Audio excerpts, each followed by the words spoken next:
13절서부터인데요. 에베소서 1장 13절서부터 14절, 13, 14절은 성령님께서 우리에게 해주신 일. 물론 여기 3절서부터 6절까지가 아버지께서 우리에게 해주신 일은 무지무지하게 많지만 이 에베소서에서 소개하고 있는 것들은 우선 우리가 살펴본 대로 택하심입니다. 그 다음에 예정하심, 그 다음에 그 예정으로 인해서 우리를 입양해 주심, 그리고 우리를 그리스도 안에서 사랑하시는 자 안에서 받아주심. 이것이 아버지께서 우리에게 해주신 것이라고 한다면, 아들께서 우리에게 해주신 것은 구속, 우리를 핏값으로 사셨죠. 그 다음에 그로 인해서 용서할 수 있는 근거가 마련돼서 용서, 그 다음에 우리로 하여금 지혜와 분별을 넘치게 해서 신비를, 하나님의 신비를 알 수 있도록 우리에게 알려주셨다. 그렇죠?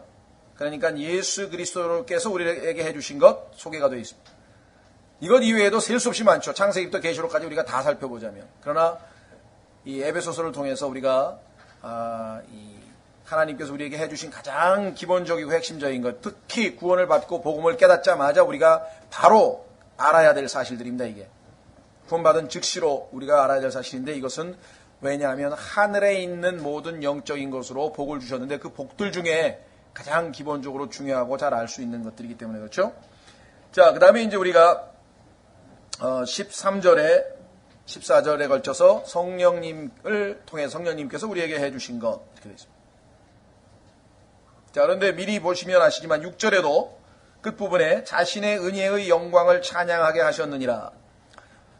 이것을 우리가 찬송가로 만든다고 한다면, 하나님 아버지께서 우리에게 해주신 것이 1절이라고 한다면 1절의 후렴에 해당되는 것이겠죠. 2절이 아들께서 우리에게 해주신 것이 된다고 한다면 2절의 후렴에 해당되는 것은 12절의 끝부분에 우리가 그분의 영광을 찬양하게 하려 함이라. 궁극적인 목적은 우리로부터 찬양을 받고 싶으신, 그래서 기쁨을 얻고 싶으신 아버지의 마음이 여기에, 하나님의 마음이 여기 담겨져 있습니다. 역시 마찬가지로 13절, 14절에도 끝부분에 보시면, 미리 보시면 그분의 영광을 찬양하게 하시느니라. 역시 마지막 후렴이 영광을 찬양하게 하는 것이라고 성경은 나와 있습니다. 그러니까 하나님께서 우리에게 주신 그 복들은 우리로 하여금 향유케 하고 우리로 하여금 기쁨을 누리게 하셨지만, 그 기쁨을 누리고 그 하나님이 주신 축복을 받아 누린 사람은 당연하게 하나님의 영광을 찬양하게 되어 있다라고 하는 것이죠. 자기 자신을 드러낸다든가 울줄댄다든가 이러면 이게 뭔가 잘못됐다는 것이죠. 자, 그래서 13절에 너희도 진리의 말씀 곧 너희의 구원의 복음을 들은 뒤에 그분을 신뢰하였고, 그렇습니다. 들어보지도 않았는데 신뢰할 수는 없습니다.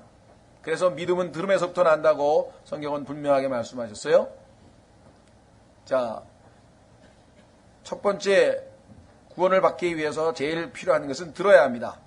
믿음은 들음에서 나고 들음은 하나님의 말씀으로 말미암았다고 성경은 우리에게 말씀하고 있죠. 자, 그래서 들어야 한다. 그 뒤에 그분을 신뢰하였다. 그 다음에 너희가 믿은 뒤에, 믿은 것은 바로 신뢰한 것과 같은 거죠. 그러면 그 신뢰한 다음에 어떤 일이 벌어졌는가? 또한 그분 안에서 약속의 저 거룩하신 영으로 봉인되었느니라.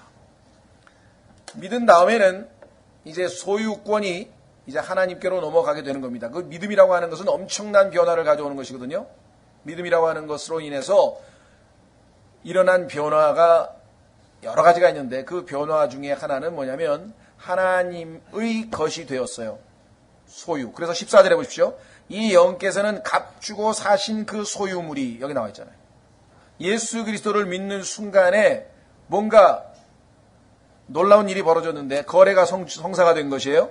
그래서 값주고 사신 그 소유물, 우리예요. 값을 주고 사셨어요. 그 소유물이 구속을 받기까지 우리의 상속 유업의 보증이 되사 그분의 영광을 찬양하게 하시느니라. 그러니까 성령께서 해주시는 일들이 무지무지하게 많지만, 우선적으로 구원받는 즉시 하나님께서 해주신 것은, 성령님이 해주신 것은 두 가지다. 하나는 봉인을 했다. 이제 봉인. 나리를 했다. 이제 봉인. 옛날에서 얘기하는 건 밀초라 그러나요? 그 양초같이 된 거에다가 딱 해서 인을 찍는 거 있잖아요. 나리를 한다 그러죠, 우리 보통. 두 번째는 보증이 되셨다고 했는데 보증. 이 보증이라고 하는 단어는 일반적으로 거래할 때 보면은 요즘 언어로 치면 계약금입니다. 계약금.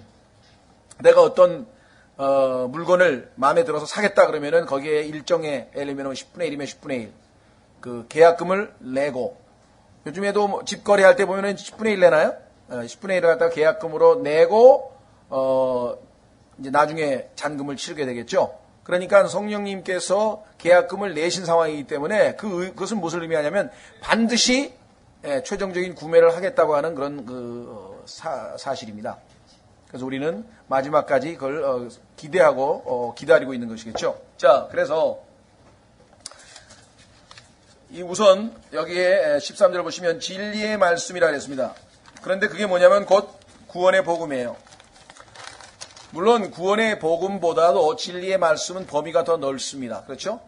그러나 구원의 복음도 당연히 진리의 말씀에 포함되죠. 우리가 아는 구원의 복음은 고린도전서 15장 1절서부터 6절까지에 잘 나와 있습니다. 아직도 오늘날 아까가 아니라 지난번에 누굽니까? 그 형제님, 성형제님인가요? 그분도 예수 그리스도를 믿는 것이 구원인 줄 안다 이거예요. 여기도 지금 나왔잖아요. 그런데 그분을 신뢰하는 것이 구원인 줄 알겠는데 그분을 신뢰하기 위해서는 뭘 알아야 돼요? 복음을 알아야 돼. 복음은 뭐냐? 예수 그리스도에 관한 어떤 사실이야. 그렇죠? 자, 확인하겠습니다.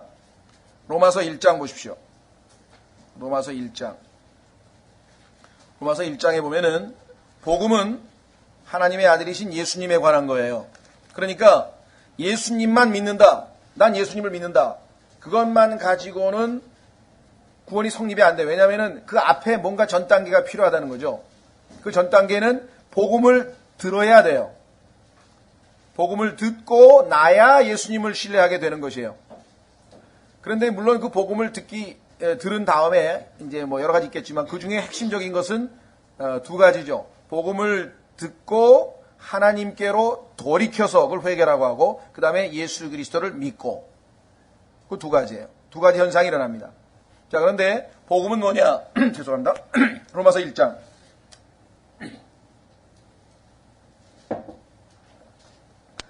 자, 로마서 1장 1절에 보시면 예수 그리스도의 종 바울은 사도로 부르심을 받아 하나님의 복음을 위해 구별되었으니 자기가 이제 복음을 전하도록 하나님이 자기를 따로 불렀는데 이 복음은 자, 복음이라는 게 뭐냐?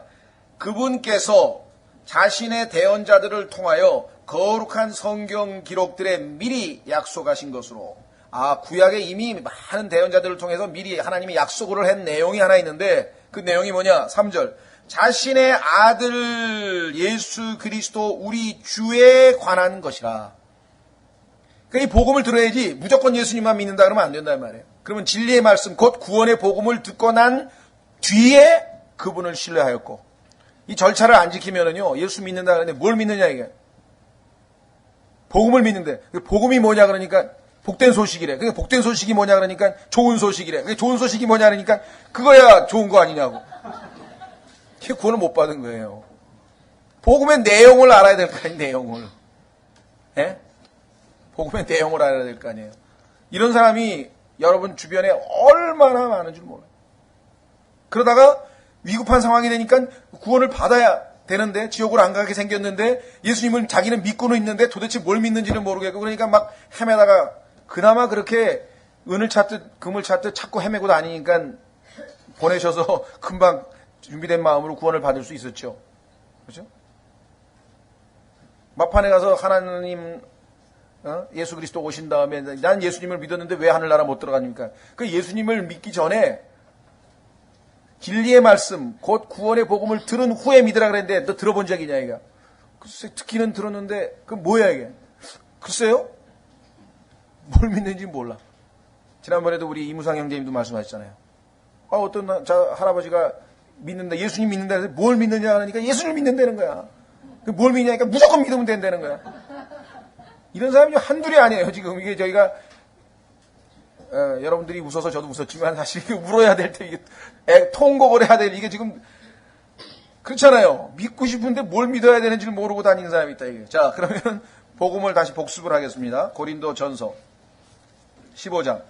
아직도 모르고 있는 분은요, 복음은 고린도전서 15장 3절 4절에 있다는 것, 이거 머릿속에 집어넣고 딱 펴가지고 복음을 들은 후에 예수 그리스도를 신뢰하면 성령님께서 네 안에 들어가서 날인을 찍어서 너를 값주고 사신 소유물로 만들어서 너는 영원히 하나님의 것이고 영원히 이제 하늘나라에 간다. 이거를 전해줘야 되는데 복음을 여러분들이 어디서 찾지, 어딨지 하고 막 찾고 헤매면 곤란하다는 얘기예요. 복음에 대한 정확한 정의는 고린도서 15장에 나와 있습니다. 잘 외우고 계세요. 10년 동안 얘기했는데 아직도 모르고 계신 분이 계실지 모르니까 10년 아니라 20년, 30년이라도 반복을 해야 되겠죠. 자, 고린도전서 15장. 또한 형제들아, 내가 너희에게 선포한 복음을 너희에게 밝히 알리노니. 옛날에 내가 선포했었어, 너한테. 그런데 그거 제대로 잘 알아듣는지 내가 한번 점검해 보겠다 이거죠. 선포하노니 알리노니 너희 역시 그 복음을 받았으며 그 가운데 서 있느니라. 복음을 받았고 그 가운데 여전히 서 있어. 너희가 만일 내가 너희에게 선포한 것을, 그 복음을 기억하고 헛되이 믿지 아니하였으면 또한 그 복음으로 구원을 받았느니라. 그 얘기는 뭐냐면요, 헛되이 믿은 사람이, 다시 말하면 믿는다고 했는데 복음을 정확하게 이해하지 못한 채 무조건 예수님 믿는다고 영접기도한 사람이 많다 이 말이에요. 그래서 우리는 분명히 저 사람 복음을 전했을 때 믿는다고 하고 영접도 하고 했는데 그 다음에 아무런 변화도 없고 열매도 없고 그 다음에 보니까 뭐 아닌 것 같아. 이런 일들이 뭐 한두 번 일어나는 게 아니에요. 만약에 성령님께서 그 순간 그 사람 안에 들어가서 그 사람의 죽은 영을 살리시고 그 사람의 소유로 봉인을 하시고, 그렇죠? 예수 그리스도의 몸 안으로 성령께서 그를 집어넣어서 성령 침례를 주시고 구원받는 순간에 한 40여 가지의 엄청난 일이 발생했는데 그게 전혀 그 사람에게 아무런 뭐로 표현이 안 된다. 이게 진짜 이거 구원받은 거냐 이게. 뭔가 약간 프로세스 가운데 뭐가 하나 잘못된 거예요. 그렇죠? 조립을 신나게 했는데 나중에 딱 꼽아보니까 안 돼. 뭐가 하나 빠진 거예요. 이게 복음은 아주 간단한 겁니다. 그렇죠? 그러나 그 과정이요, 이게 간단한 게 아니에요.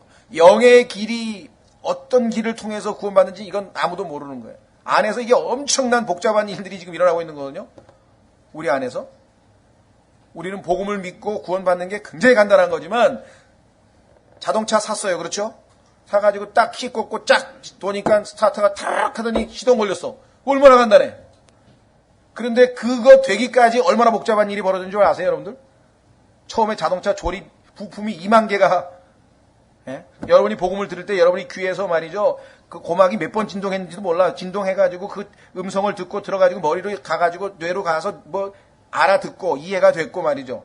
그래가지고 끄떡끄떡하고 그 다음에 말씀이 그 뭐 무슨 호르몬이 나왔는지 모르지만 약간 호르몬이 나와가지고 팍팍 해가지고 가슴에 막 찔림이 와가지고 어떡하지? 그 지옥 가면 어떡하지? 아, 그런데 나같이 지옥 갈 수밖에 없는 자를 위해서 하나님, 아이 그렇게 좋으신 분이 있어? 나를 위해서 그분이 죽으셨단 말이야? 이럴 수가 있나? 아이 난 믿어야 되겠다. 이게 지금 우리 안에서 화학적인 변화가 얼마나 일어나는지 여러분 잘 모르시죠? 구원받는 순간에 우리는 엄청 간단한 것 같아. 자동차 딱 두룩. 그러나 그 순간까지는 엄청난 일이 벌어진 거예요. 그 안에 나중에 보니까, 우리는 믿는 순간에 잘 몰라. 나중에 보니까 막 어마어마해. 구원받은 후에 일어난 38가지인가 39가지 그런 거 여러분들 성경 공부해 보신 적 있죠?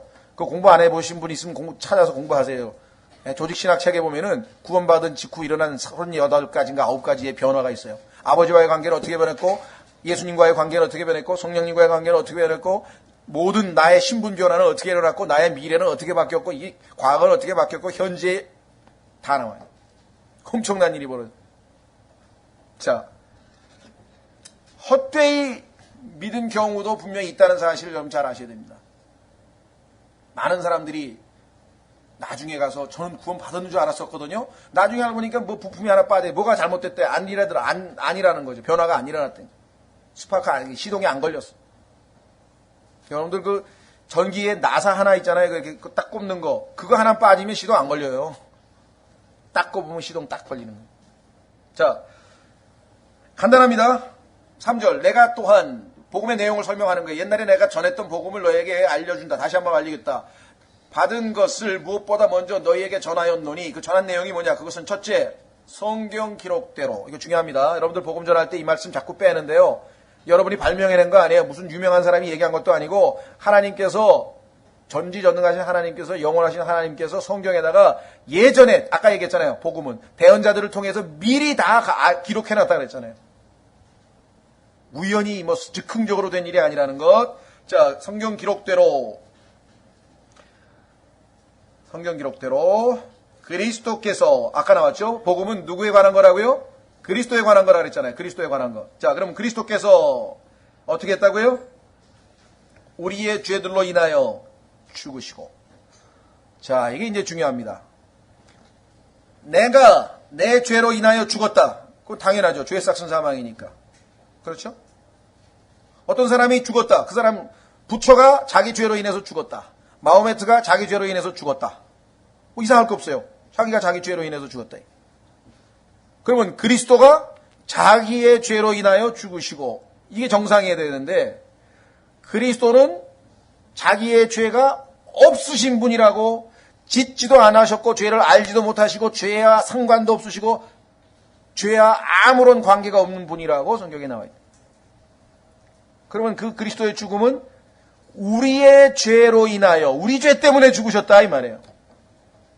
그런데 그 얘기를 듣고 그 우리 안에 내가 포함이 되어 있고, 다시 말해서 내가 엄마 뱃속에서부터 태어났죠. 그 안에 죄를 지을 수 있는 가능성을 이미 지니고 태어나서, 그렇죠? 처음에 엄마한테 거짓말 친 적이 있어. 언제든지 잘 모르지만. 그때가 죄인지. 그렇죠? 예, 초등학교 2학년 때 엄마한테 거짓말을 쳤는지, 아니면 3학년 때 엄마 주머니에 돈을 훔쳐가서 아이스크림을 사 먹었는지, 그 다음에 무슨 죄를 졌는지 모르지만 하여간 그때부터 시작해가지고 계속해서 우리가 알고 짓고 모르고 짓고 하여간 그런 수없이 많은 죄악들이 있잖아요. 앞으로 또 여러분과 제가 실수로 또 고의로 짓게 될 많은 죄들, 죽을 때까지 지을 죄들이 있다. 이게. 그 모든 죄들로 인해서 그리스도가 죽으셨다는 거예요.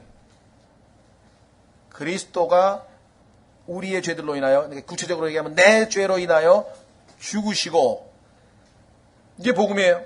절반만 복음이고, 그 다음에 중요합니다. 여기까지만 얘기하면 안 됩니다. 십자가에서 죽으신 것만 막 열심히 설명하고 끝내는 경우가 많아요. 저도 과거에 보면. 그러면 절반만 전하는 거예요. 두 번째, 뭐라 그랬습니까? 우리의 죄들로 인하여 죽으시고 묻히셨다가, 분명한 역사적 사실입니다. 분명히 묻히셨어요. 장사 지내셨어요. 죽은 것을 입증됐어요. 무덤도 있어요. 그 다음에 성경 기록대로, 이게 중요합니다. 또 두 번 나왔어요. 성경 기록대로. 그 다음에 어떻게 했다고요? 그리스도께서 성경 기록대로 셋째 날에 다시 살아나시고. 자, 내 죄 때문에 예수님이 죽으셨다. 그러면 그분이 죽으셔서 성경에 보니까 그분의 몸은 무덤에 안치됐고, 그분의 영은 성경에 보니까 하나님께로 갔고, 그분의 혼은 나 때문에 지옥에 지금 가셨는데, 성경에 보니까 지옥에 가신 그분의 혼이, 그분께서 내가 지은 죄의 대가를, 그 값을 다 치르셨다 이게야. 완불했다 이게. 내가 내 빚을 다 청산했다는 거예요. 그 증거가 뭐냐 이게. 부활이라 이 말이에요.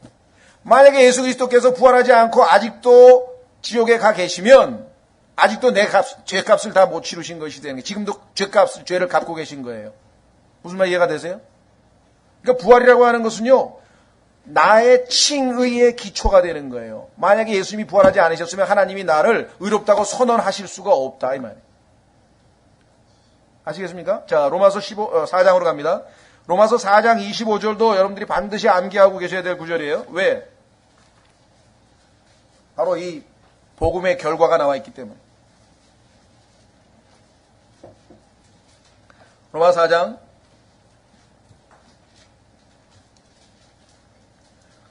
25절. 그분께서는 우리의 범죄로 인하여 넘겨주셨으며, 아까 고린도전서 15장에 나온 복음하고 똑같구나. 자기 죄가 아니라 우리의 죄로 인하여 넘겨주셨다. 그 다음에 중요합니다. 우리의 칭의를 위하여 다시 일으켜 지셨느니라.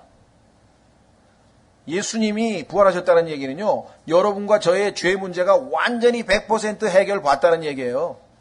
일종의 채무를 지불하고 빚을 청산하고 돈 낸 다음에 영수증 받은 거하고 똑같은 거예요. 예수 그리스도의 부활이라는 영수증과 같은 거예요. 그러니까 여러분은 네가 언제 내 돈 다 갚았냐 그러면 영수증 보여주면 될 거 아니에요. 여기 다 갚았다 이게. 마귀가 와가지고 네가 언제 죄값을 다 치렀어? 여기 예수님 부활하시지 않았니? 예수님이 내 죄 때문에 죽었으니까 예수님이 부활하셨을 때 내 죄값을 다 청산했다는 얘기가 아니냐. 그래서 로마서 10장에서는 하나님께서 그분을 죽은 자들로부터 일으키신 것을 믿으면 구원을 얻는다. 부활이 구원의 기초, 전제가 되는 것이 로마서 10장에 나와 있는 거예요. 로마서 10장은 이방인들에게 복음을 전파하는 이방인 선교의 장입니다. 10이라고 하는 숫자는 이방인에 관한 숫자고, 로마서 10장은 이방인 선교의 아주 기초가 되는 장인데, 거기에 보면은 한번 확인해 보세요. 부활이 반드시 구원받기 위해서는 믿어야 합니다. 그런데 많은 사람들이 부활을 제대로 전하지 않고 이 십자가의 죽으심, 그리고 거기에 대한 감정에 호소하는 게 우리를 얼마나 사랑하셨으면 저렇게 죽으셨겠는가. 그 말이 맞아요. 그게 찔림이 와야 돼요.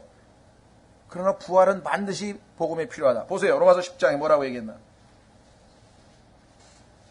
8절. 로마서 8절. 10장 8절. 그러나 그것이 무엇을 말하느냐. 이것은 뭐냐면요. 그것이라고 하는 것은 6절에 나와 있는 믿음에서 난 의를 받는 대명사예요. 믿음에서 난 의. 그것이 무엇을 말하느냐. 말씀이 내게 가까이 있어 내 입에 있으며 내 마음에 있느니라 하였으니 곧 우리가 선포하는 믿음의 말씀이라. 아까는 진리의 말씀이라 그랬죠. 그런데 그 진리의 말씀, 구원의 복음, 그것은 믿기만 하면 우리 안에 믿음이 생기는. 그게 무슨 소리냐. 믿기만 하면 믿음이 생긴다. 믿는다는 얘기는 내가 의지적으로 믿는다는 얘기고요. 영어로 얘기하면 believe라는 얘기고요. 그럴 때 하나님이 나에게 주시는 선물로서의 믿음은 faith라 그래요. faith. 하나님 나에게 주시는 거예요. 믿음을. 자, 그러면 여기 보세요. 선포하는 믿음의 말씀이라. 곧 내가 만일 내 입으로 주 예수님을 시인하고 하나님께서 그분을 죽은 자들로부터 살리신 것을 내 마음속으로 믿으면 구원을 받으리니 사람이 마음으로 믿어 의에 이르고 입으로 시인하여 구원에 이르느니라. 자, 마음으로 믿어 의에 이른다 그랬는데 뭘 믿어야 된다 그랬어요? 부활을 믿어야 된다잖아요. 부활. 아까 얘기 나왔죠. 부활이라고 하는 것은 나를 칭의 의롭다고 선포하시기 위해서 하나님께서 행하신 일이잖아요. 복음이 완전히 이해가 된 다음에 그러면은 그 예수 그리스도가 부활하셔서 지금 하나님 보좌 우편에 계시고 그분이 나의 뭐예요? 구세주가 되시고 그분이 나의 주님이 되시는구나. 내가 그분을 신뢰하겠다. 구원의 복음을 듣고 난 후에 그분을 신뢰하였으며, 그것이 정확한 사람은 그 다음에 뭐가 있어요? 성령님께서 약속의 거룩한 영께서 그를 봉인하시는 역사가 있고, 그렇죠? 그러면 그 성령께서 우리 안에서 어떻게 됩니까? 거듭나면, 우리를 죽은 영을 살리시면, 거듭나면, 성경에 보니까 거듭난 사람은 어떻다 그랬어요? 예수님께서 이와 같으니라. 요한복음 3장에서 뭐라고 설명했습니까? 바람이 임의로 불되, 바람이 불기는 불어. 어디서 시원하네. 바람이 불기는 부는데 어디서 와서 어디로 가는지 모르겠어. 하여간 시원은 해. 증상은 있는데 정확하게 어디 모르겠어. 성령으로 난 자도 이와 같으니라.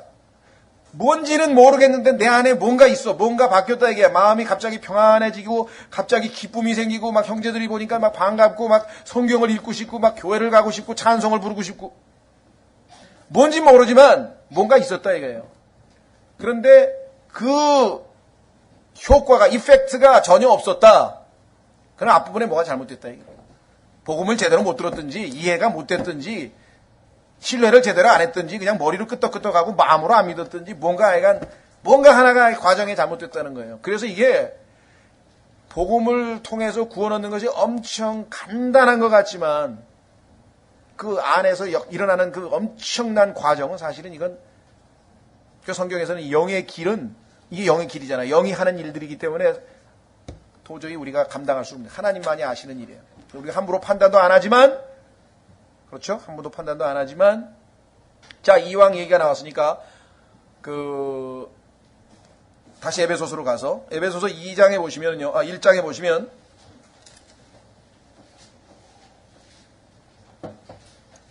성령님께서 하신 일을 다 설명한 다음에 15절에 이렇게 얘기합니다.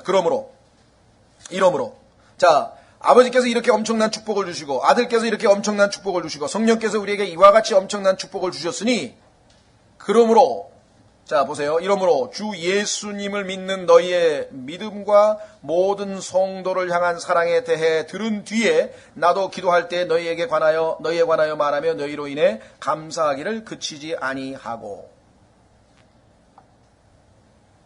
자, 여기 보시면 너희에 대해서 내가 들은 소식이 있는데 두 가지를 들었어요. 하나는 뭐예요? 주 예수님을 믿는 너희의 믿음. 예수님에게 신뢰를 뒀다. 예수님을 믿어요. 그렇죠? 그 다음에 거기서 그쳤습니까? 아니고 그 다음에 뒤에 뭐라 했어요? 모든 성도를 향한 사랑에 대해 들은 뒤에 예수님을 믿은 사람은 사랑을 하게끔 되어 있다 이 말이에요. 이게 한 번도 없었다. 요즘에는 내가 좀 영적으로 좀 딴 일에 관심이 많고 그래가지고 다른 형제들에 대해서 사랑이 떨어졌으면 중간에 그럴 수는 있어요. 첫사랑을 잃어버릴 수도 있고 성경에 보니까 되찾을 수도 있고. 그러나 한 번도 형제 사랑이 없었다. 나는 예수 믿는 사람이 그냥 사랑스러워진 적이 한 번도 없다 내 마음에. 뭔가 있던 문제가 있다 이게. 요한일서 3장 14절로 가보겠습니다. 여러분이 구원받았다고 하는 결정적인 증거가 많지만 그 중에 하나는 형제들이 갑자기 사랑스러워진 거예요. 생면부지의 사람인데 교회에서 만났는데 구원 간증을 들어보니까 그냥 갑자기 사랑스러워진 거예요. 그냥 뭐라도 해주고 싶고. 그런 마음이 한 번도 없었다 나는. 그것도 한번 점검해봐야 돼. 요한일서 3장 14절.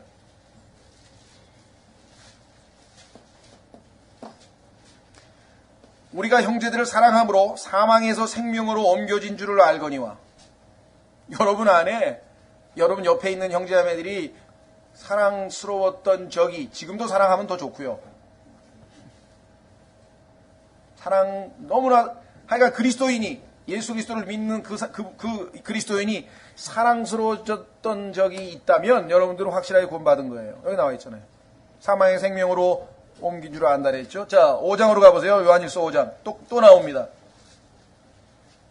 요한일서 5장 1절. 누구든지 예수님께서 그리스도이심을 믿는 자는 하나님에게서 태어났으니 또한 낳으신 그분을 사랑하는 자마다 우리를 거듭나게 해서 구원받게 하시고 하늘나라에 가게 해주신 하나님을 사랑하지 않는 그리스도인은 없겠죠. 당연히. 사랑한다 이게 하나님을. 그러면 그 하나님을 사랑하는 자마다 그분을 여기 나와 있죠. 낳으신 그분 하나님이죠. 그분을 사랑하는 자마다 그분에게서 난 자도 사랑하느니라.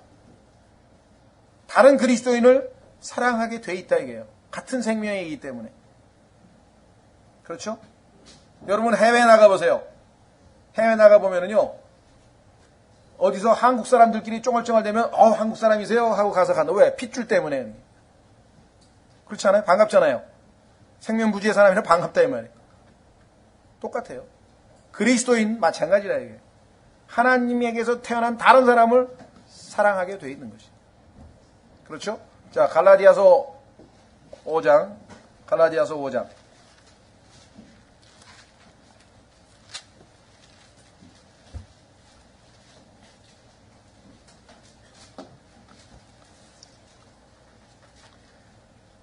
갈라디아서 5장 6절. 예수 그리스도 안에서는 할례나 무할례나 아무 효력이 없으니 율법 지키고 안 지키고 하고 안 하고 행위 그게 중요한 게 아니고 그 다음에 나와 있어요. 오직 사랑으로 활동하는 믿음뿐이라. 오직 믿음 맞아요. 그런데 그 믿음이 정상적인 믿음이라고 하면은 이 믿음은 가만히 있는 믿음이 아니죠. 아까 우리 라영재님 설교했듯이 가만히 있는 믿음이 아니야. 나가서 전파하는 믿음이고 나가서 섬기는 믿음이고 뭔가 사랑으로 일하는 아까 장사하라 일하라 그게 마찬가지예요. 일하는 믿음이다. 그리스도인만큼 역동적인 사람이 없다 사실은. 그죠? 사랑으로 일하는 사람이라. 자, 그래서 우리는 다시 에베소서로 돌아옵니다. 자, 에베소서에서 지금 성령께서 해주시는 것 13절에 진리의 말씀 곧 너희가 구원의 복음을 받은 뒤에 그분을 신뢰하였고 이 절차가 정말로 제대로 진행되었다면 당연히 그 다음에 뭐예요? 믿은 뒤에 또한 그분 안에서 약속의 저 거룩하신 영으로 봉인되었느니라. 여러분들 봉인에 대해서 여러분 상식적으로 잘 알고 있기 때문에 한번 생각해 보시죠. 도장 딱 찍었다는 얘기는 모르겠습니까? 소유권 이전 등기. 내 거다 이게. 소유권이죠. 소유권을 인정하는 거죠. 그렇죠? 네, 도장 딱 찍었다는 것은 소유권. 그래서 성경에 보니까 하나님의 것인 너희의 영과 몸으로 하나님께 영광을 돌리라. 하나님의 거라 이거죠. 소유권이 하나님으로 넘어갔어요. 마귀의 소유였다가 그 다음에 이 봉인을 했다고 하는 얘기는 보호입니다. 보호. 아무도 손 못 대요. 그 봉인한 사람이 열기 전에는 아무도 그 손 못 대는 거예요. 그렇죠? 여러분들 예수 그리스도를 그 돌무덤에다가 집어넣은 다음에 그 자들이 어떻게 했어요? 아무도 그 로마의 총독의 명령이 없기 전에는 아무도 못 열게 하기 위해서 거기다 봉인했다 그랬잖아요. 봉인 아무도 손 못 대는 거죠. 보호받을 때 우리가 우리는 아무도 못 건드리는 거예요. 우리는 우리의 물론 몸은 얼마든지 건드릴 수 있어요. 마귀가 병도 나게 하고. 그러나 우리의 혼을 채갈 수는 없다 이게. 소유권이 이미 결정이 됐고 보호 아래 놓여 있기 때문에 그렇다. 그 다음에 날인을 했다고 하는 것은 진품이라는 거예요. 도장에 안 찍힌 거는 그거 가짜란 말이에요. 그렇죠? 책도 보면은 뒤에 반드시 그 뭐라 그래요? 그 뒤에 그 인지가 있고 거기에 도장이 딱 찍혀야 되는데 인지는 붙어 있는데 도장이 안 찍혀 있다. 그러면 그 밀수품이든지 뭔가 이건 진짜가 아니라는 거예요. 근데 우리는 하나님께서 성령님으로 우리 도장을 찍어놨기 때문에 마귀도 딱 보고 어이 진품이네 이러면 진품 아닌 사람이 있다고. 이게 큰일이라 이게 지금 마귀가 딱 보니까 저 사람 진품들 속에 있긴 있는데 진품이 아니네. 우리는 모르지만 마귀는 아는 거예요. 예? 그 자꾸만 복음을 다시 점검하고 우리가 확인하는 이유 중에 하나가 바로 자, 그래서 우리는 봉인되었다. 두 번째 14절 이 영께서는 값주고 사신 값주고 사신 그 소유물이 이 값주고 사신 소유물이 구속을 받기까지. 성경을 좀 차분하게 읽는 분이면 여기서 뭔가 문제가 발생했다는 걸 알 수가 있습니다. 왜 그렇습니까? 이상하다. 분명히 아까 아들이 해주신 축복 가운데 7절 우리가 구속받았다고 과거 시제로 되어 있었는데 그 사랑하시는 자 안에서 우리가 그분의 풍성하신 은혜를 따라 그분의 피를 통해 구속과 죄들의 용서를 받았도다. 끝났어. 구속을 받았는데 구속을 받기까지 계약금을 주셨다? 보증이 상속유업의 보증이 되셨다? 이건 또 뭐예요? 왜 그랬을까요? 그래서 성경은 하나님의 말씀을 올바르게 나누어서 공부하라는 얘기. 성경에 보니까 구속이라고 하는 것은 두 가지가 있어요. 첫 번째는 우리의 뭐가 구속받은 겁니까? 혼의 구속이에요. 혼은 이미 구속이 끝났어요. 그래서 우리의 혼은 아까 마귀가 건드릴 수 없다 그랬죠. 봉인이 되어 있어요. 근데 우리의 몸은 이게 아직 구속이 안 됐어요. 구속도 안 되고 이 안에 뭐가 들어가 있느냐? 우리 안에 곧 내 육체 안에 선한 것이 거하지 아니한다. 그래서 이 육체를 따라 일하면 우리가 항상 죄를 짓게 되고 열매가 아주 잘못된 일이 벌어지죠. 그 다음에 내 안에 곧 내 육체 안에 뭐가 있다 그랬어요? 죄가 있다고 로마서 7장에 얘기했답니다. 그러니까 지금 내 혼은 구속이 완성됐지만 내 몸은 구속이 되기까지 지금 어떻게 하고 있는 거예요? 기다리고 있는 거예요. 네? 그래서 아까 계약금만 냈다고 지금 얘기를 한 거 미리 말씀을 드렸었죠. 자, 확인해 보겠습니다. 몸의 구속에 관해서는 성경에 여러 군데가 나옵니다. 그러니까 이와 같이 몸의 구속과 혼의 구속이 성경에서는 하나님께서 분리시켜 놨는데 이걸 막 섞어버리면 구속을 받았다가 구속을 아직 안 받았다가 막 왔다 갔다 하는 거예요. 성경만큼 잘만 나누면 정확하게 풀리는 게 없고 잘못 나누면 엄청나게 이 모순이 되는 책이 또 없어요. 금방 이 에베소서 1장 안에서도 구속을 받았다 그랬다가 구속을 받기까지 그럼 벌써 이 두 가지가 벌써 뭐가 문제가 돼도 잘못된 거 아니겠습니까? 자, 로마서 8장에 가면은 이 구속이 몸의 구속이라고 설명이 나와요.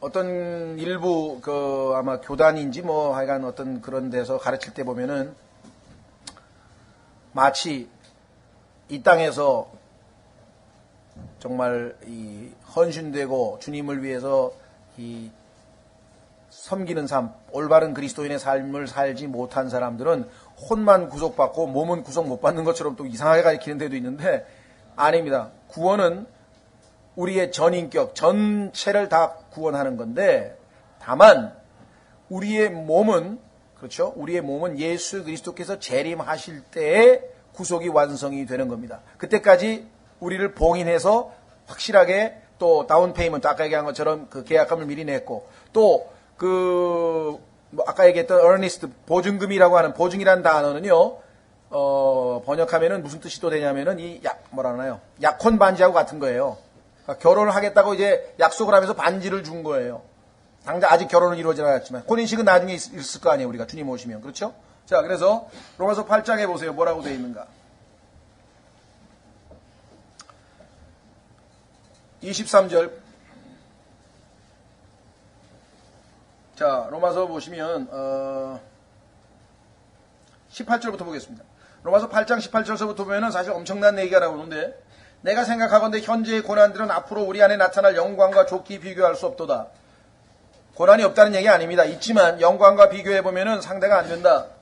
19절, 피조물이 간절히 기대하며 기다리는 바는, 피조물, 지금 여러분들이 보고 있는 산, 강, 바다, 하늘, 이 모든 것들이 지금 우리는 모르는데 신음하고 기다리고 있다 그랬어요. 뭘 기다리는가? 하나님의 아들들이 나타나는 것이니라.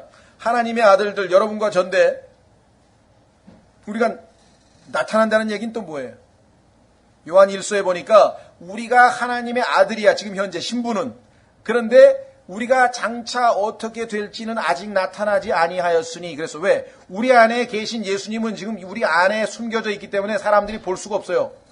그러나 우리가 이 썩을 육체가 영광스러운 몸으로 바뀌면 우리 안에 계신 예수 그리스도께서, 즉 하나님의 아들 되신 예수 그리스도께서 확 표현이 돼서 보는 사람마다 우리를 하나님의 아들로 알아볼 수 있게끔 된다. 이게 예수 그리스도께서 오시면 우리가 그와 같이 될 거라고 약속을 했기 때문에. 그래서 그렇게 될 때까지, 다시 말하면 예수님이 오셔서 우리 안에 계신 예수 그리스도를 통해서 완전히 변화돼서 누가 봐도 저 사람 예수 그리스도의 하나님의 아들이라고 하는 것을 그때까지 지금 참고 기다리고 있어. 우리 주변에 있는 피조물들이. 왜? 이유가 있죠. 피조물들이 헛된 것에 복종하게 된 것은 자진해서 된 것이 아니요. 여러분들 창세기 3장에서 갑자기 온 동물, 식물, 이런 피조물들이 하나님한테 저를 저주해 주십시오 그랬어요? 자진해서 저주를 받은 게 아니죠. 누구 때문에? 그것을 다스리라고 한 왕이, 아담이 왕으로 임명을 받았는데 왕이 하나님께 반역을 해가지고 그 왕국까지 완전히 다 저주를 받은 거 아니에요? 그렇죠? 무슨 말 이해가 되셨어요? 오늘날의 모든 이 환경운동이라고 하는 것은 성경적인 근거로 돌아가면은 쓸데없는 짓을 하는 거예요. 환경 파괴를 할 필요가 없지만 환경을 되살린다고 아무리 노력해도 될 일이 없어요. 여기 나와 있잖아요. 피조물이 헛된 것에 복종하게 된 것은 아무리 보존하려고 해야 돼요. 지구는 다 망가지게 돼 있어요. 자진해서 된 것이 아니요 소망 중에 그것을 복종하게 하신 분으로 인한 것이니, 하나님께서 하셨어. 그런데 하나님께서 소망을 하나 줬어. 너희가 지금은 이렇게 오염이 되고 신음하고 이렇게 지금 뭐 이파리도 노래지고 다 이러지만, 하나님의 아들들이 나타나는 그때 예수 그리스도께서 이 땅에 오셔서 이 피조물들을 어떻게 한다고요? 해방시키셔서 치유하시는 그날이 오면 다 회복이 된대. 그때까지 기다리는 거예요. 그래서 21절, 이는 피조물 자신도 썩음의 속박에서 해방되어 하나님의 자녀들의 영광스러운 자유에 이를 것이기 때문이라. 여러분과 제가 이 육체에서 벗어나서 이 죄로부터 완전히 해방되어서 이제 하나님의 아들의 모습을 갖추게 되면 우리가 사는 환경에 해당되는 이 피조물들도 완전히, 성경에 보니까 뭐예요? 사자가 뭐를 먹는다 그랬어요? 풀을 뜯어 먹네, 풀. 사자가 이제 육식동물이 아니에요. 사자가 풀을 뜯어 먹어요. 사막인데 지금 사막, 저주를 받아서 사막에 꽃이 피어 향내 나리라. 그렇죠? 어린 양과 독사가 같은 곳에서 뛰어놀아. 잡아먹고. 왜? 다 지금 여기 나와 있는 거 해방됐잖아요. 썩음에서, 헛된 곳에서 해방이 됐다, 이게. 예? 흥분들을 안 하시네. 이 정도만 돼도 흥분이 될 것 같은데, 이야, 이 엄청난 데 살게 되는구나, 내가 지금. 그렇잖아요? 이 땅에서 뭐 좀 그럴싸하게 멋있는데, 막, 그랜드 캐년, 야, 뭐 신난다 그러고 그러는데, 그랜드 캐년은 아무것도 아니에요. 그러니까, 그 다음에 또 22절. 또 전체 창조물이 지금까지 함께 신음하며 고통 중에 상고를 치르는 줄을 우리가 아나니. 지금 계속 고통 중에 신음하고 있어요. 그런데 문제는 피조물만 신음하느냐? 아니에요. 23절. 그들뿐 아니라 우리 자신 곧 성령의 첫 열매를 소유할 우리까지도. 지금 성령의 열매를 소유한 거 금방 봤었죠? 우리 안에 인치심이 되어 있고 우리 안에 보증으로 들어와 계시잖아요. 그러면 그 성령을 첫 열매를 우리가 소유하고 있는데 소유한 자들까지도 어떻게 돼요? 속으로 신음하며. 성령님이 우리 안에 들어와 계시면서도 아직도 신음하고 있어. 왜 그럴까요? 육체 때문에. 우리 몸 때문에 그렇다. 이 몸 때문에. 몸. 그렇죠? 그래서 이 육신의 소욕을 따라 살면 성령님이 안에 계시면서도 뭐예요? 성령님이 없는 사람처럼 사는 거예요. 여기 나와 있다.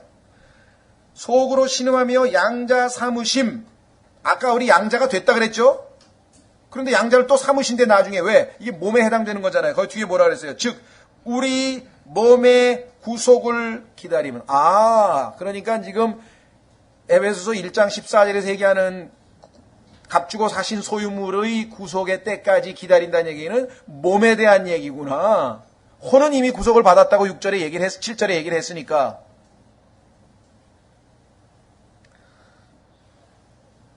이 교리 공부가 재미있으셔야 되는데 졸리시면 이런 교리 공부가 재미있으셔야 돼요. 이게 그냥 하나둘씩 이런 거네 그냥 예수님의 제자들은 안에서 막 불탔다 그래서 예수님께서 성경을 풀어서 이렇게 해설을 하니까 듣더니 그냥 막 안에서 막 우리 속이 뜨겁지 아니하다 그랬는데 에어컨 좀 낮출까요? 여러분들 가운데 나는 들어도 그 얘기 같아. 그러면 심각한 문제가 있는 얘기예요. 맛있는 음식을 먹는데 맛이 없고 그게 그냥 먹어도 그만 안 먹어도 그만. 이거 안에 병이 생긴 거예요. 식욕이 떨어졌다는 얘기는. 그렇지 않습니까? 지금 현재 물론 여러분들 이거 옛날에 내가 벌써 다 공부를 했기 때문에 2번 3번 들으신 분들은 좀 그렇다고 치고 처음 들으신 분들은 이게 진리가 너희를 자유케 하리라고 하는 그 말이에요. 이제 그냥 눈이 뜨이는 거예요. 자 보세요. 거기 나와 있잖아요. 24절. 우리가 소망으로 구원을 받았기 때문이라. 이상하다.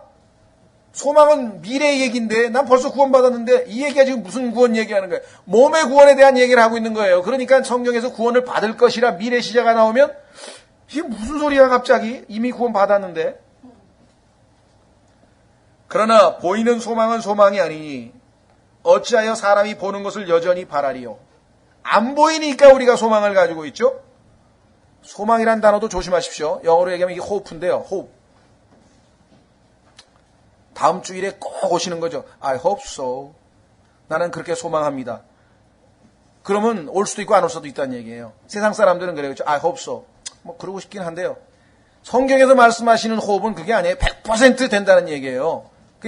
사람들이 성경의 용어를 왜곡시켜서 지금 변질시킨 거예요. 성경에 사용하는 호흡이라는 게 아니에요. 100% 이루어지는 거예요. 25절. 그러나 우리가 보지 못하는 것을 바라면 어떻게 하라고요? 인내로 그것을 기다리느니라. 우리가 주님 오실 때까지 인내하면서 기다리는 거예요. 왜? 주님이 오시면 우리의 소망이 성취되니까. 예? 주님이 오시면 우리의 소망이 완전히 다 성취돼 버리잖아요. 그때까지 기다리는 거 아니에요? 그럼 그때까지 우리 혼자 기다리라고 하느냐? 아니에요. 하나님께서 우리를 너무나 잘 알기 때문에 우리는 조금 기다리는 척 하다가 에이 모르겠다. 난 베드로처럼 나 고기 잡으러 간다고 가버리는 세상으로 다시 가버린다니까? 세상으로 이미 가버리신 분도 많고, 예? 돌아오라고 지금 애타게 수요일날 기도해도 아직 안 오신 분도 많다고 지금. 예? 혼자 놔둔 게 아니라 26절. 이와 같이 성령께서는 아까 우리 안에 들어와서 인치시고 우리에게 보증만 되시는 분이 아니시라 성령이 우리 안에 들어오시면 하시는 일이 뭐냐? 우리의 연약함을 도우시나니. 우리 안에서 도와주시는 분이 계셔요. 신음하면서 주님 오실 때까지 인내하는데 우리의 인내가 너무나 부족하기 때문에 우리를 돕고 계신 분이 계시다 이 말이에요. 이 사실을 알고 신앙생활 하셔야 되는데 기도할 때도. 예? 우리가 마땅히 기도할 바를 알지 못하라. 하나님 보시면은요, 기도도 할 줄 몰라. 그래서 성령님께서 우리 기도를 도와주셔. 어떻게 도와주시는가? 성령께서 말로 할 수 없는 신음으로. 방언 기도는 안 되는 겁니다. 방언은 말로 하잖아요. 그죠? 말을 못해. 진짜 성령님이 하신 기도는 표현이 안 돼. 말이 안 된다니까. 무슨 말을 아시겠어요? 말로 안 나오는 거예요. 성령님이 우리 안에서 도와주시는. 성령님이 신음하면서, 자, 탄식하시면서 성령께서 말로 할 수 없는 신음으로. 내가 기도를 했는데 하나님 앞에 상달되는 기도는 아마 글쎄요, 성령이 채로 걸러가지고 하나님 뜻에 합당한 것만 전달이 되니까 나머지는 그냥 다 1시간 동안 기도했는데 하나님 앞에 올라가는 한 5분밖에 안 될 수도 있다. 잘못하면. 내 얘기가 아니고 여기 성경에 써 있어요. 보세요. 신이 우리를 위해 중보하시느니라. 마음을 살피시는 분께서 성령의 생각이 무엇인지 아시나니 이는 그분께서 하나님의 뜻대로 성도들을 위해 중보하시기 때문이라. 하나님의 뜻대로, 그렇죠? 딱 보니까 기도했는데 열심히 기도해서 근데 하나님의 뜻대로 기도한 게 몇 가지 있어서 그래서 성령님께서 기뻤어. 그거를 딱 가지고 하나님 우편에 앉아 계신 예수 그리스도, 우리의 중보자 되신 예수 그리스도께 알렸어. 이 사람이 기도한 것 중에 드디어 하나님의 뜻에 합당하게 기도한 거 드디어 찾아냈습니다. 올라갔다 이게. 예수님께서 아버지, 이 누구누구라는 자가, 이 사람이 이렇게 기도했습니다. 응답해 주시죠. 예수 그리스도의 기도는 100% 응답이에요. 예수 그리스도께서 하신 기도는 100% 응답이라고. 문제는 어디에 있어요? 무엇이든지 그분의 뜻대로 구하면 들으심이라. 우리가 하나님을 기쁘시게 하는 행위를 함으로 하나님께서 우리의 기도를 들으시는 줄 아느니라. 하나님이 기뻐하시는 행위를 안 했기 때문에, 기도를 했는데 하나님의 뜻에 부합되는 기도를 안 하면, 여기 나와 있죠. 뭐라고 했습니까?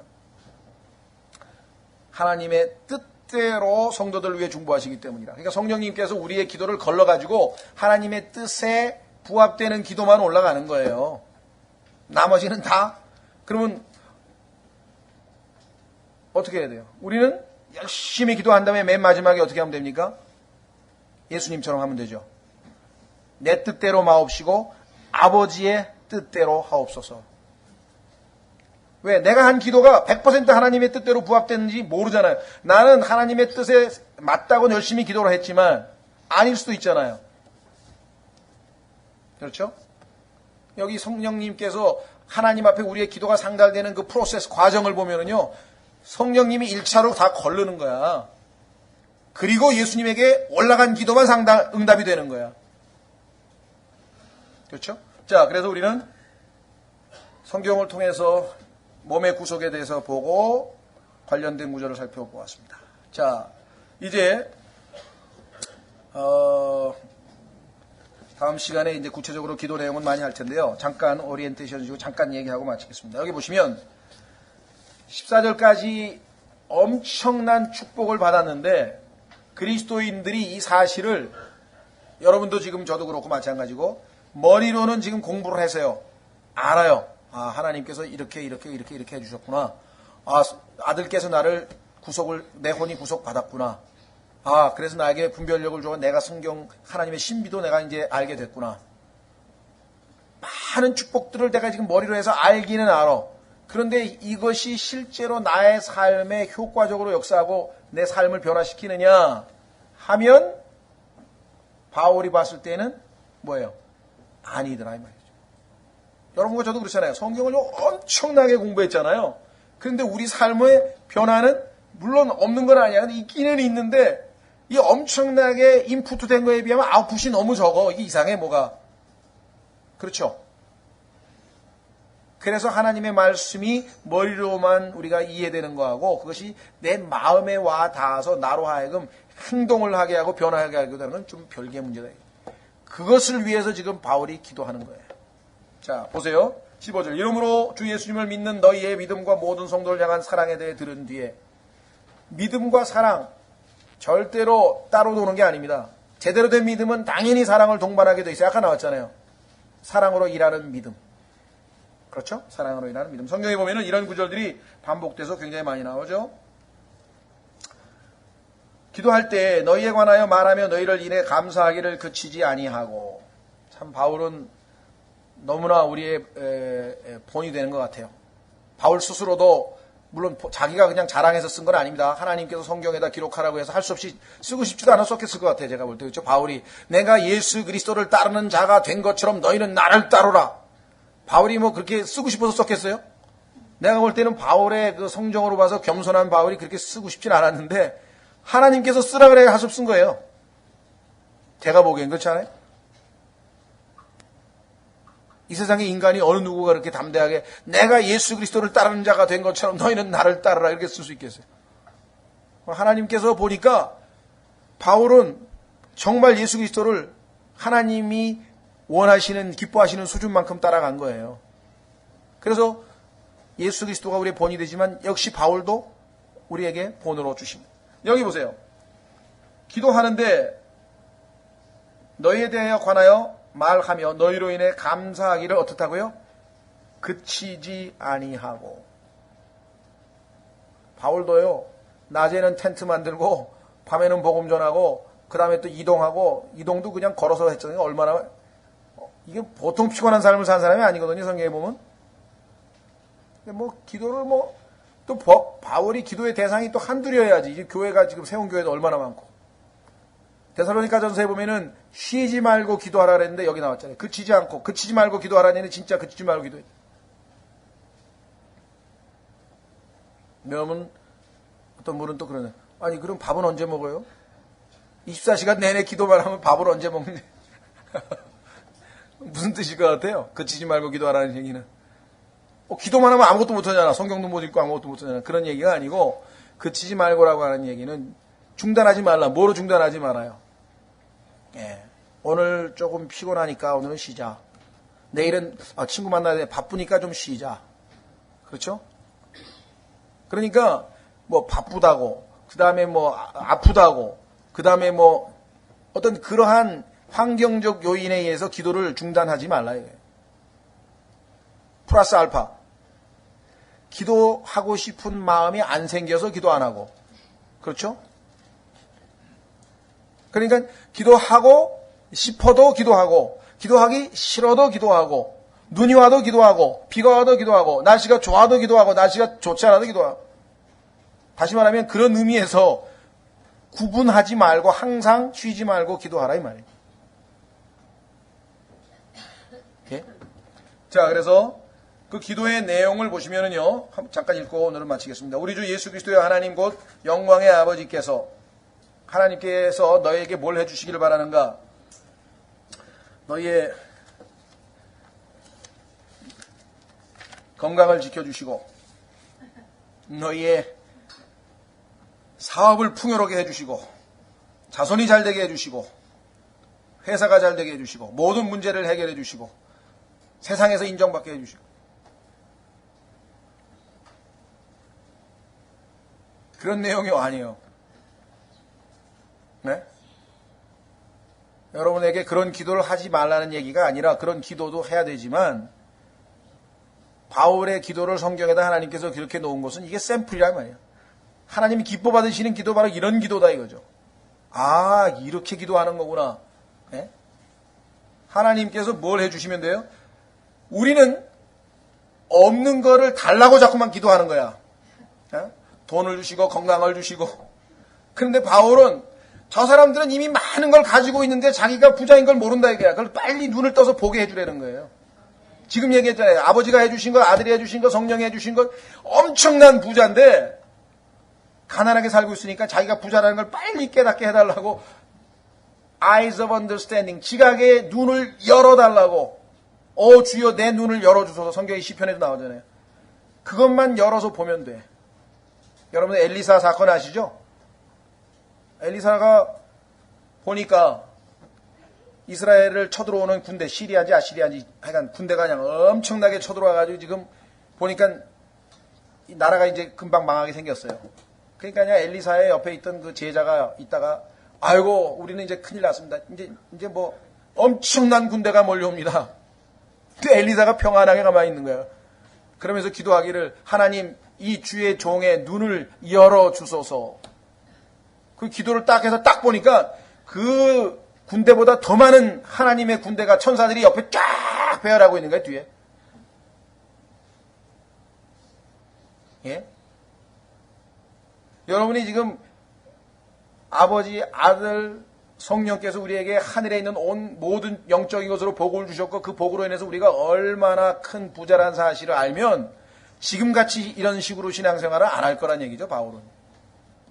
그렇죠. 그 다음 시간에 이제 핵심이 그건데요.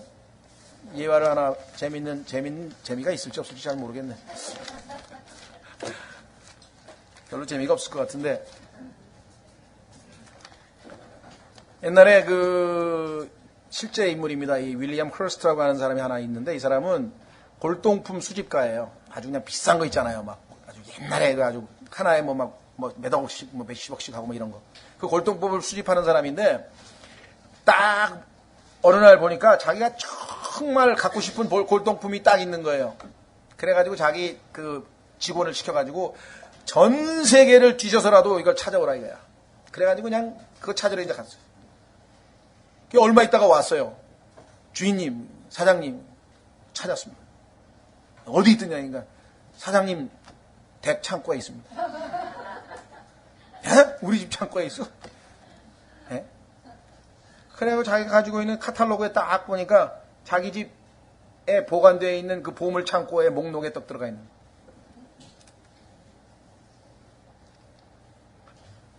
바울이 보니까 우리 그리스도인이 꼭 이 사람 같아. 자기가 지금 갖고 싶어하는 그거 다 지금 안에 있는데 자기 안에 하나님이 복을 주셔 다 가지고 있는데 엉뚱한 데 있는 줄 알고 지금 돌아다니 찾으러 다니는 거예요. 그 바울의 기도는 뭐예요? 하나님 이 사람에게 주시옵소서가 아니라 이미 가지고 있는 것을 알게 해 주시옵소서. 지혜와 계시의 영을 주셔서 눈을 뜨게 해 주시옵소서. 보여 주시옵소서. 그 기도예요 지금 바울의. 그렇죠? 오늘 들은 머리로 우리가 지금 알지만 여러분들이 이게 마음에 한번 진짜 확 와닿으면요 가만 못 있어요. 펄쩍펄쩍 뛰든지. 그렇잖아요. 여러분 지금 1억 원짜리 복권에 당첨됐다. 어떻게 하시겠어요? 와! 돌아버릴 거 아니에요. 1억 원이 아니고 1억 원이 아니라 지금 얘기한 얘기는 이게 지금 값으로 칠 수 없는 엄청난 것들을 지금 하나님이 주셨다 그랬는데 그런가? 그럼 내가 가치가 꽤 나가네. 맹숭맹숭하다 이게 지금 이게. 그런데 어느 날 기도하다가 하나님께서 그거를 eyes of understanding 지각의 눈이 딱 뜨이는 순간에 그냥 엠마오로 가던 제자들이 막 가슴이 막 안에서 막 뜨거웠듯이 뭔가 이렇게 여러분 어떻습니까? 저도 평소 때 안 그러거든요. 그냥 성경에 있다가 갑자기 그냥 나도 모르네 이거 에이멘 할렐루야. 아마 옆에서 보면 누가 지금 미쳤나 그럴까요? 뭔가 이거였구나 이런 게 있대. 운전하다가 가다가 그래 어떨 때 사고가 안 나서 탈이 갑자기 그냥 테이프 듣다가 방송 듣다가 이거구나 이게. 예? 그거를 보는 순간 영안을 떠서 eyes of understanding, eyes of understanding, 지각의 눈을 열어 주시옵소서. 성경에 이제 다음 시간에 예수님께서 이 문제에 대해서 얼마나 심각하게 얘기하고 있는가. 바울도 지금 그 얘기하고. 여러분과 제가 성경 공부를 부지런히 하고 있는 것은 그 뭐예요? 이 일종의 기초 작업을 하는 거예요. 지금 공부한 내용을 머릿속으로 이해하고 있지 아니하면 성령님께서 여러분에게 지각의 눈을 뜨게 할 수가 없어요. 기쁨이 갑자기 그냥 말씀이 떠오릅니까? 전혀 공부도 안 했는데 공부를 충분히 해놓은 사람에게 하나님이 역사하실 수 있는 거예요. 그 우리는 지금 부지런히 지금 창고에다 쟁여놓는 거야. 부지런히 했다가 어느 날 하나님께서 말씀이 탁 떠오른다. 그 예수님 아니에요. 마귀가 딱 왔다 이게. 그 예수님께서 뭐라 그랬어요? 기록되었을 때 사람이 빵만으로만 살 것이 아니요 하나님의 입술에서 나오는 모든 말씀으로 살 것이니라. 예수님 안에 있던 하나님의 말씀이 탁 튀어나왔다 이게. 그 마귀가 어떻게 했어요? 꼼짝 못하고 물러갔다. 효과가 있잖아요. 이펙트가 있잖아요. 지금 머릿속에 우리가 자꾸만 공부해 놓는 것은요, 하나님께서 언제든지 우리를 통해서 하나님의 말씀의 검으로 사용해서 우리를 그 하나님의 도구로 쓰시고 하나님이 역사하실 수 있는 어떤 그런 준비 과정을 하는 거죠. 이 과정이 없으면, 공부를 안 해놓으면 말씀이 안에 마음에 들어있지 않으면 활용을 하실 수가 없는 거예요. 하나님께서. 머리로만 공부하는 게 별 의미가 없다. 지금 해서 우리 교회를 좀 이렇게 비방하는 교회가 좀 있는데 저 들려보니까 야, 진리침례교회는 이게 교회가 아니고 학교야, 학교. 학원이야. 뭐 책상도 보니까 완전히 학원이야. 예, 머릿속에다 성경을 쫙뜩 집어넣는데. 그 말이 맞아요. 틀린 말은 아니지만 그것도 없으면 백날 가서 기도하고 뭐 해도 하나님이 뭐 안에 말씀이 있어야 뭘 끄집어내서 뭐 어떻게 도와주지 만든지. 그렇잖아요. 복음이 뭐예요? 복음 모르겠. 복음이 어디 있는지도 모르고요. 성경에 뭐가 어디 들어있는지도 모르면서 그럼 곤란한 얘기. 부지런히 공부하고 그러나 단지 머릿속에 머물러 있는 게 아니라 하나님께서 언제든지 이 말씀들을 끄집어내서 살아있는 생명의 말씀으로 쓰실 수 있도록 우리가 준비하는 과정이 성경 공부. 다 같이 일어나셔서